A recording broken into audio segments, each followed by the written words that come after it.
이렇게 이제 압축적 근대화를 말씀을 드렸고요.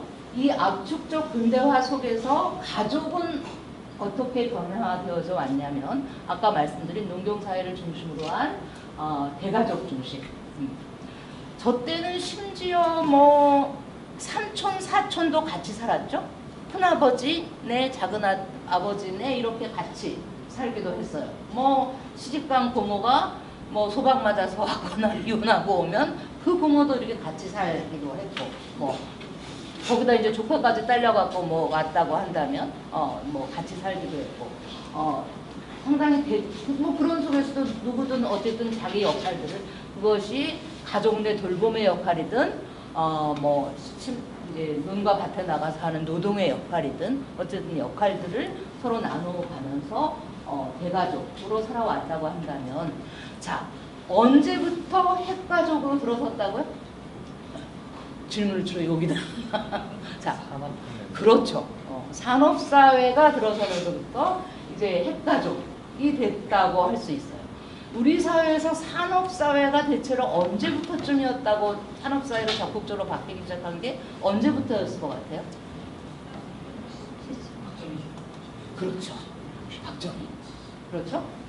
이승만은 뭐 도대체 이 좌우 갈등 속에서 이게 뭐 어떻게 될지만 그 휘둘리고 어쩌고 하다가, 그러다가 이제 4.19로 물러났다고 한다면 4.19 직후에 있었던 박정희의 군사 쿠데타로 해서 집권한, 그때는 물론 초기에는 이제 뭐 혁명정부, 대통령이라기보다 혁명정부의 뭐 일방이었죠. 이런 이름으로 그 사람이 가장 먼저 시작한 게 1961년 집권하자마자부터 가장 먼저 시작한 게 경제개발 5개년. 산업사회에 들어섰다는 이야기죠. 이 경제개발 5개년 계획으로 이제 우리 사회가 산업사회로 구체적으로 이렇게 변화되는 그 계기가 되었고, 그때 시골에 있는 젊은이들 다 어땠어요? 도시로. 서울로. 그리고 시골의 부모들은 자식 새끼 시골에다 안 두고 서울로 보내는 게 그분들의 꿈이었고, 그분들의 노동과 땀과 그 열망의 구체적인 목표였죠. 그렇게 했고, 뭐 그것조차 없는 젊은 아이들은 이 기차를 무단으로 돈 안 내고 무단으로 이제 그 타는 방식으로 서울로 도시로 했던 시기가 1960년대 초반부터 시작된 우리 사회 도시화의 큰 그 변화였고, 그렇게 도시화가 된다는 건 뭐예요? 농촌을 구체적으로 떠난다는 거고, 도시 속에서 자기 어떤 임금 노동을 통해서 자기 생계를 이어간다는 거죠. 그리고 임금 노동의 대부분은 어쨌든 뭐 그때 당시에 뭐 공장이든 뭐든 이런 거였죠. 그렇게 되면서 겨우 이제 서울에서 정착해서 가족을 이루고 이렇게 살게 되면서 당연히 농촌에 있는 부모님과 떨어져 사는 가족이 됐고, 부모들 역시 자식이 도시에 산다, 자식이 서울에 산다는 게 농촌 안에서 하나의 자부심처럼 됐어요. 농촌에 남은 젊은이들의 경우에는 소위 뭐 이렇게 정체된, 추락한, 모자른 사람으로 자기를 느끼면서 그것을 창피하게 생각하는 그런 상황이었죠. 그렇게 해서 이제 도시로 넘어온 사람들의 경우에는 당연히 부모와 떨어져 살게 되고, 그러면서 우리 사회는 핵가족화로 넘어갔죠. 핵가족의 핵심적인 구체적인 내용은 뭐냐면 집과 일터가 떨어져 있다는 거예요. 그렇죠? 대체로 뭐 버스를 타거나 뭐 옛날에 이제 전차를 타거나 뭐 지하철을 타거나, 요즘은 지하철을 타거나 이런 방식으로 집과 일터가 떨어져 있어요. 집과 일터가 떨어져 있는 거의 핵심적인 사항은 집을 관리하는 누군가가 있어야 하는 거고, 돈을 주로 벌어오는 누군가가 있어요. 돈을 주로 벌어오는 걸 누가 했어요? 남자가. 그래서 남성 생계부양자 모델의 핵가족. 여성은 어때야 했어요? 집에서 살림하고 애 낳고 뭐 집안의 여러 가지 돌봄들을 해야 하는. 이렇게 되면서 이 핵가족의 핵심적인 것은 남성 생계 부양자 모델의 어떤 핵가족 중심이었죠. 그렇게 해서 엄마, 아빠, 뭐 아들딸. 자, 이렇게 아들딸이 아까 말씀드린 박정희의 그 경제개발 5개년 계획, 이것이 이제 1986년까지, 그렇죠. 박정희가 죽고 나서도 경제개발 5개년 계획의 일부는 이제 계속 진행된 이런 것들이 있는데, 이 경제개발 5개년 계획이 계속되면서 경제개발 5개년 계획의 핵심적인 사안이 또 뭐였던 것 같아요? 가족과 관련해서, 시민과 관련해서. 아들, 딸 둘만 낳으면. 맞습니다. 정답이에요. 자, 예비군 훈련 가서 정관 수술 뭐 했는지 안 했는지는 제가 안 물어보고 하라고 권고 받으신 분들. 손 좀 들어보셔요.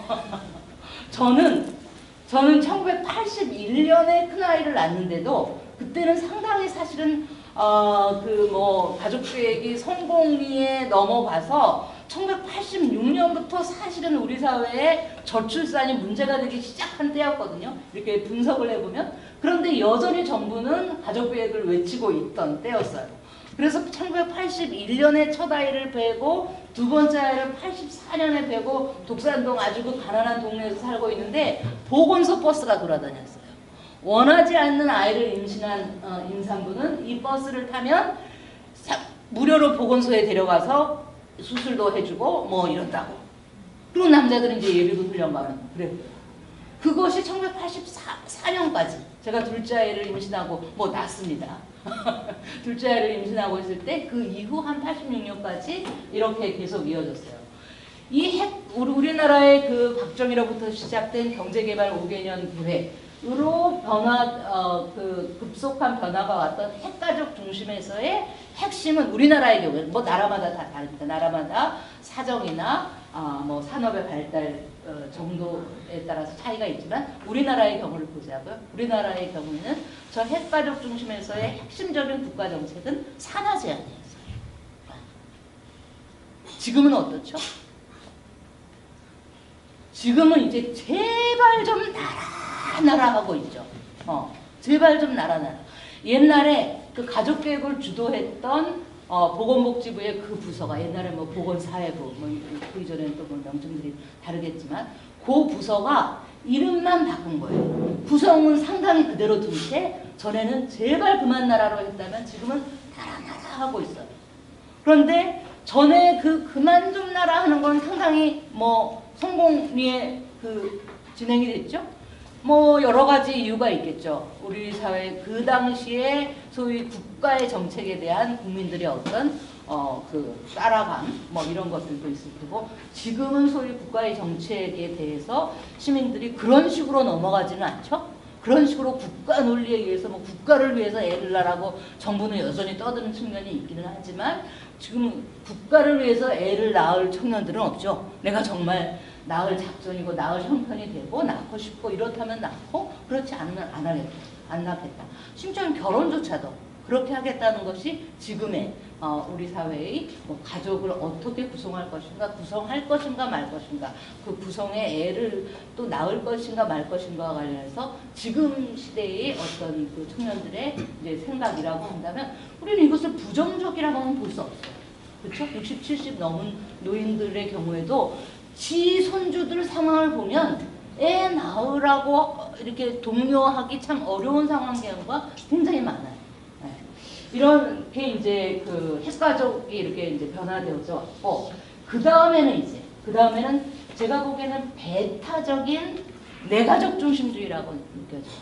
산업사회까지는 그래도 핵가족 중심으로 이렇게 넘어오면서 그래도 이웃이 있었어요. 그래도 옆집이 있고, 그래도 친척, 뭐 사촌 오고, 뭐 할아버지, 할머니 오시고 하면 그래도 여기 이제 가족이라는 바운더리 안에 이분들이 이렇게 들어가 있었어요. 그런데 신자유주의가 신자유주의는 자본주의가 이렇게 자본주의 사회, 돈을 중심으로 하는 자본주의 사회가 좀 더 극단화된 사회를 우리가 신자유주의 사회라고 하는데, 이 신자유주의가 극대화되면서는 어떻게 되는 거예요? 우리 사회는 뭐 중심이죠? 경쟁이죠. 무조건 경쟁해서 이겨야 돼.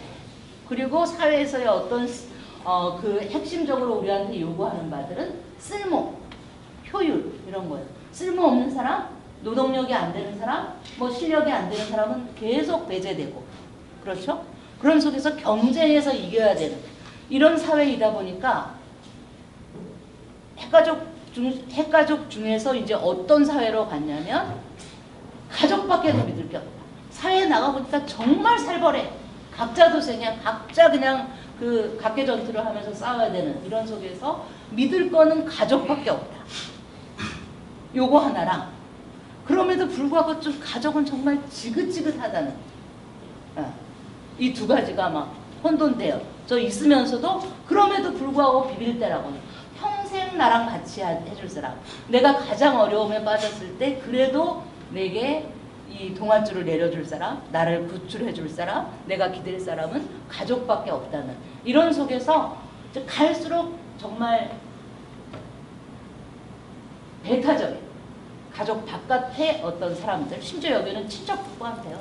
사촌 간에도 뭐 얼마나 어떤 면에서는 사촌 간에 누가 땅 사는 게 더 배가 남이 사는 것보다 그런 상황들이 벌어지고 있는 것이 지금 이제 뭐 이런 신자유주의 사회 속에서 그 개개인 단위로 혹은 가족 단위로 경쟁에 내몰릴 수밖에 없는 이 속에서 지금의 우리 사회가 가지고 있는 모습이 배타적인 그런 내가족주의,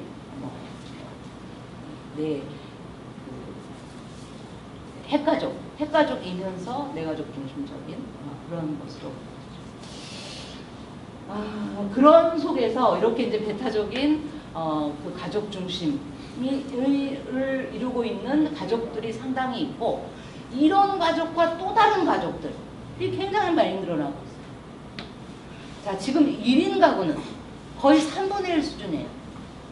우리나라 가구 조사를 해보면 그 그러니까 국민의 3분의 1이 1인 가구다가 아니라 혼자 산다는 게 아니라 가구를 조사해보면 그 가구 중에 3분의 1 이상 33점 몇 프로면 3분의 1 이상이 됐어요. 최근 통계가 1인 가구예요.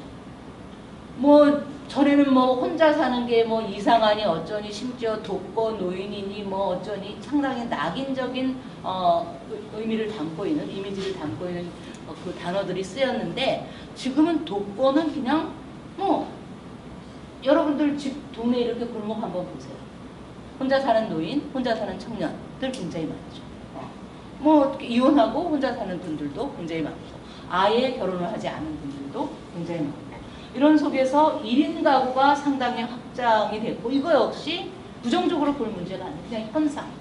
누구는 혼자 살고 저 역시 혼자 살고 있거든요. 제가 아이들 뭐 결혼시키고 그러고 나서 혼자 산 게 전 뭐 10여 년 넘었어요. 뭐 중간에 잠깐 또 그 아이가 공부를 하고 마치고 이제 와서 뭐 한 2년 정도 같이 살 기회가 있다가 다시 혼자 살고 있는데 혼자 살고 있는 사람들은 굉장히 주변에 굉장히 많죠. 그렇고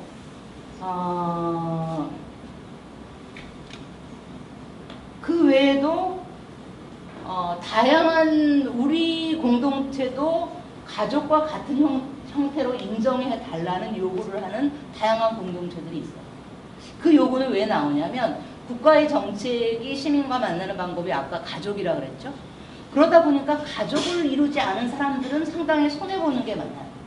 무슨 아파트 뭐 청약할 때도 그렇고 무슨 세금 혜택이나 여러 가지들 내서 가족을 중심으로 하다 보니까 가족을 이루지 않은 사람의 경우에는 굉장히 후순위로 밀려나는 이런 경우들이 많아서 우리도 가족이지 않냐. 너네가 말하는 그 가족이라는 게 혈연 중심의 그런 거로만 하는 시대는 이제 지나지 않았느냐라고 하면서 우리도 가족이다.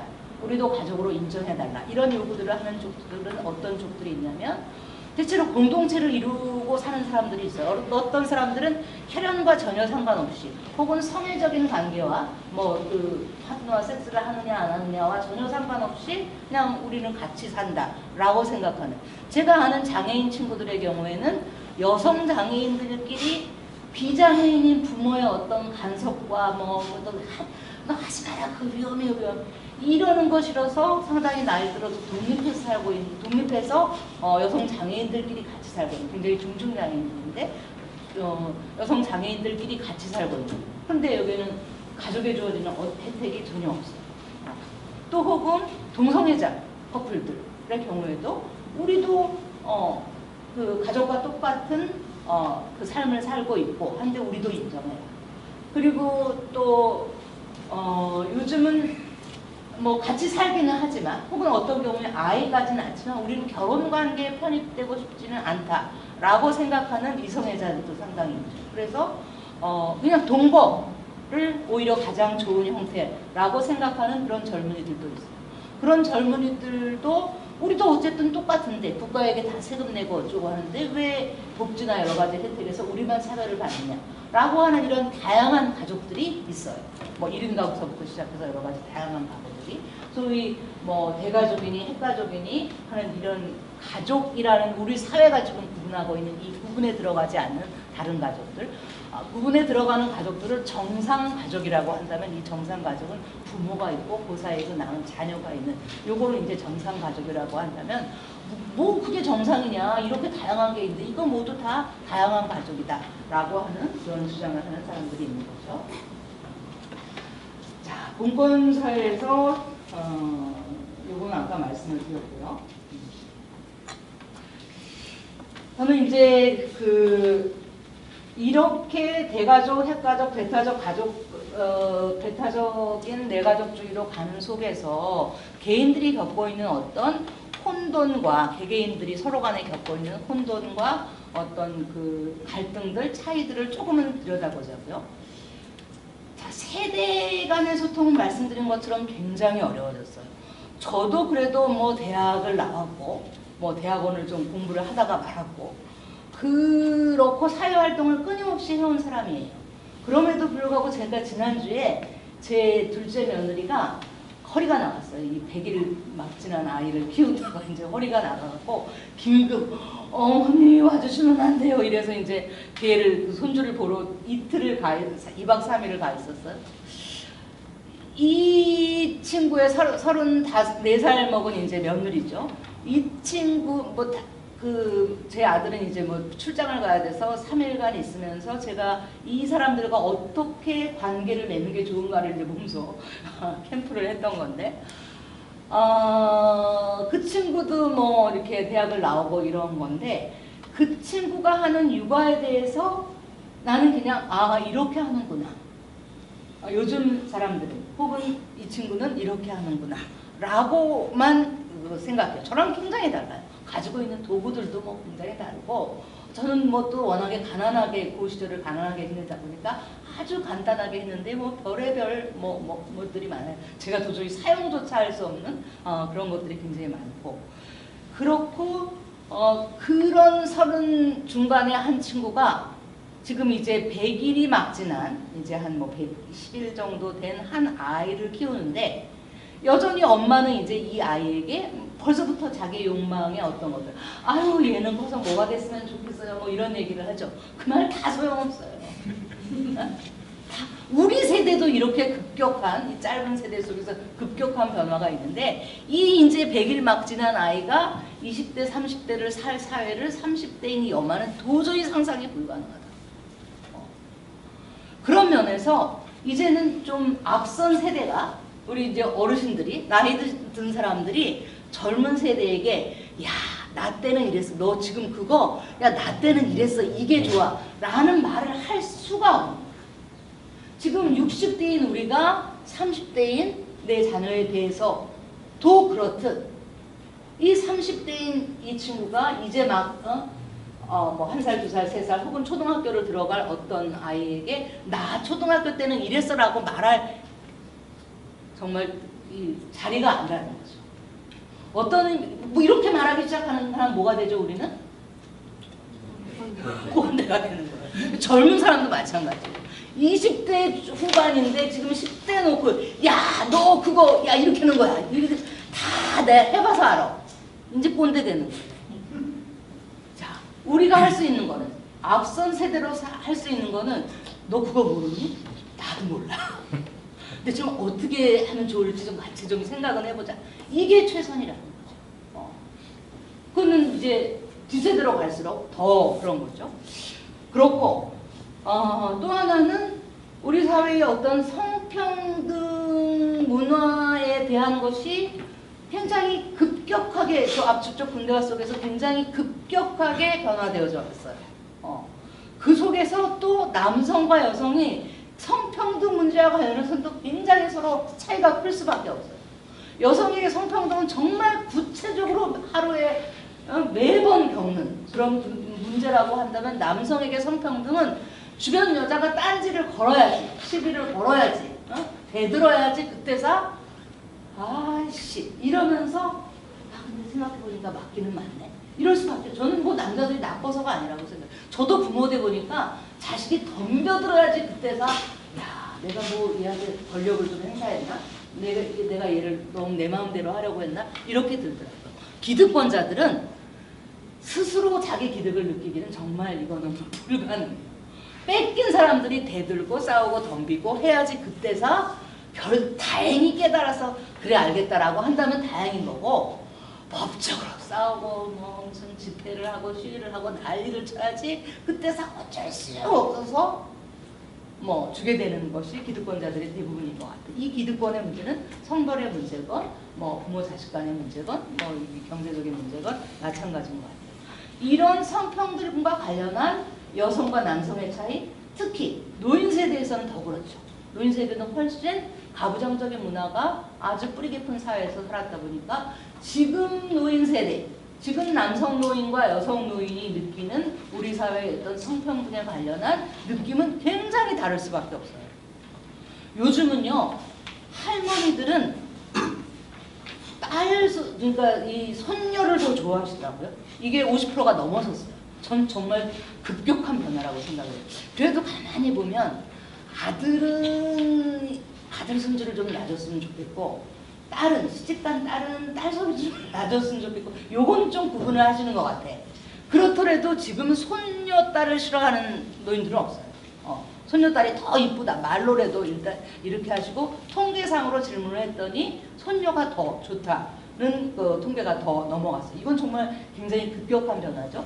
이것에 대해서 남성 노인들의 경우에는 여전히 아들 중심, 그러니까 손주를 낳았으면 좋겠다는 이런 것이 더 상대적으로 많은 것이고 사회의 여러 가지 변화들 속에서 그 여성 노인과 남성 노인이 성평등과 관련해서 느끼는 차이는 굉장히 커요. 요거는 이제 나중에 또 나오니까 그때 가서 보기로 하고 빈부의 문제는 여전히 우리 사회에 굉장히 중요한 갈등의 문제죠.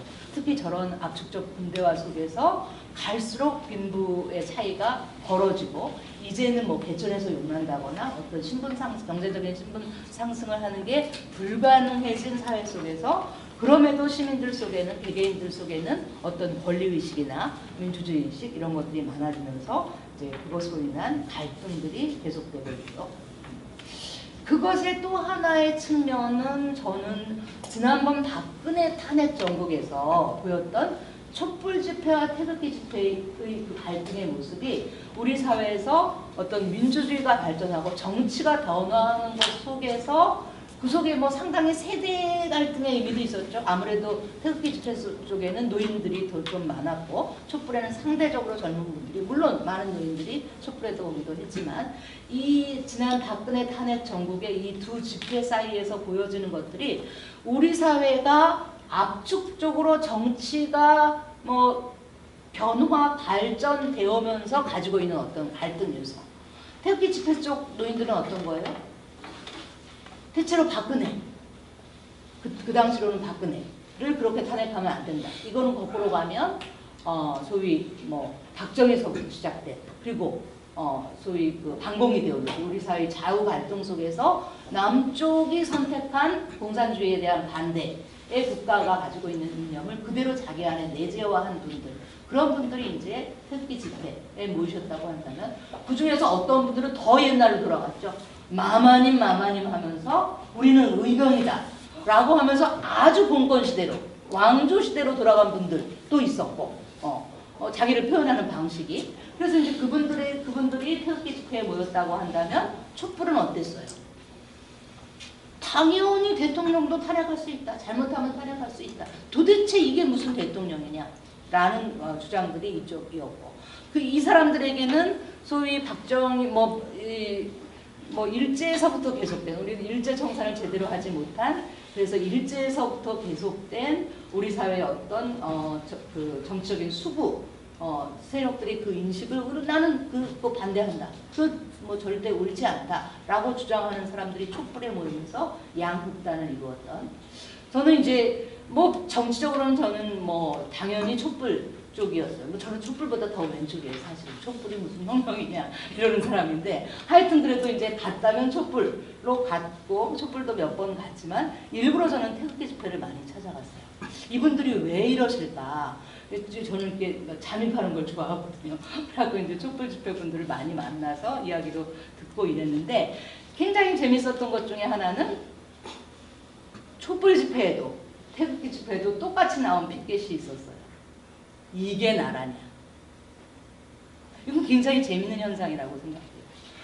이 양쪽이 생각하는 나라가 어떻게 서로 다른가. 이들이 생각하는 국가, 태극기에 모인 이 상당히 수구적인 노인들이 생각하는 국가와 이 촛불 쪽에 모인 이쪽 사람들이, 노인까지 포함해서 또 이쪽 사람들이 생각하는 그 국가라는 것은 얼마나 다른가. 이것을 보여주는 굉장히 재미있는 상황이었다고 생각하는데, 하여튼 이렇게 100년도 안 되는 시기에 봉건사회에서 넘어오고 정치적으로 급변을 하고, 소위 우리의 한반도의 경우는 좌우 갈등이 굉장히 중요한 또 그 경로였죠. 이 좌우 갈등을 속에서 정치적인 입장의 차이들이 벌어지면서 여전히 지금 우리 사회에서도 많은 그 어떤 갈등 중에 정치적인 입장의 갈등은 굉장히 중요한 하나의 그 문제로 보여져요. 자, 그래서 이제 봉건사에서 4차 혁명까지 이렇게 넘어왔어요.